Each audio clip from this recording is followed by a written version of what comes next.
കഴിഞ്ഞ കുറച്ച് ദിവസങ്ങളായി ഇന്റർനെറ്റിൽ ഏറ്റവും പുതിയ തരംഗമായി മാറിയിരിക്കുകയാണ് നാനോ ബനാന എന്ന AI ട്രെൻഡ്.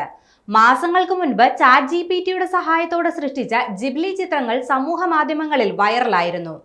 അതിനു പിന്നാലെയാണ് പുതിയ നാനോ ബനാന സൈബർ ലോകത്ത് തരംഗമാകുന്നത്. ഗൂഗിളിന്റെ AI ടൂളായ ജെമിനി 2.5 ഫ്ലാഷ് ഇമേജ് ഉപയോഗിച്ച് സൃഷ്ടിക്കുന്ന മനോഹരമായ 3D രൂപങ്ങൾക്കാണ് ഓൺലൈൻ ലോകം ഈ പേര് നൽകിയിരിക്കുന്നത്. ഇൻസ്റ്റഗ്രാം, ടിക്ടോക്ക്, എക്സ് തുടങ്ങിയ പ്ലാറ്റ്ഫോമുകളിൽ ഈ ട്രെൻഡ് വലിയ പ്രചാരം നേടിക്കഴിഞ്ഞു.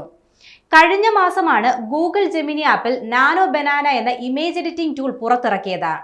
ഈ ട്രെൻഡ് പ്രചാരത്തിലായതോടെ ഗൂഗിൾ ജെമിനി ആപ്പിന്റെ ഡൗൺലോഡുകൾ കുതിച്ചുയർന്നു. നാനോ ബനാന പുറത്തിറങ്ങി ദിവസങ്ങൾക്കുള്ളിൽ തന്നെ ജെമിനി ആപ്പ് 1 കോടി ഡൗൺലോഡുകൾ കടന്നതായി Google vice president Josh Woodward അറിയിച്ചിരുന്നു. ഏകദേശം 2 കോടിയിലധികം ചിത്രങ്ങളാണ് ഈ ടൂൾ ഉപയോഗിച്ച് ഇതിനോടകം തന്നെ സൃഷ്ടിക്കപ്പെടുകയോ എഡിറ്റ് ചെയ്യുകയോ ചെയ്തിട്ടുള്ളത്. ഒരു ഫോട്ടോയും ചെറിയൊരു ടെക്സ്റ്റ് പ്രോംപ്റ്റും ഉപയോഗിച്ച് ആർക്കും ഹൈപ്പർ റിയലിസ്റ്റിക് 3D രൂപങ്ങൾ എളുപ്പത്തിൽ ഉണ്ടാക്കാൻ സാധിക്കുമെന്നതാണ് നാനോ ബനാനയുടെ പ്രത്യേകത. സാങ്കേതിക പരിജ്ഞാനമോ പണമോ ഇതിനായി ആവശ്യമില്ല. അതുകൊണ്ട് തന്നെ സാധാരണ ഉപഭോക്താക്കൾ മുതൽ സെലിബ്രിറ്റികൾ, രാഷ്ട്രീയക്കാർ, കണ്ടന്റ് ക്രിയേറ്റർമാർ എന്നിവർ വരെ ഈ ട്രെൻഡിന്റെ ഭാഗമായി കഴിഞ്ഞു.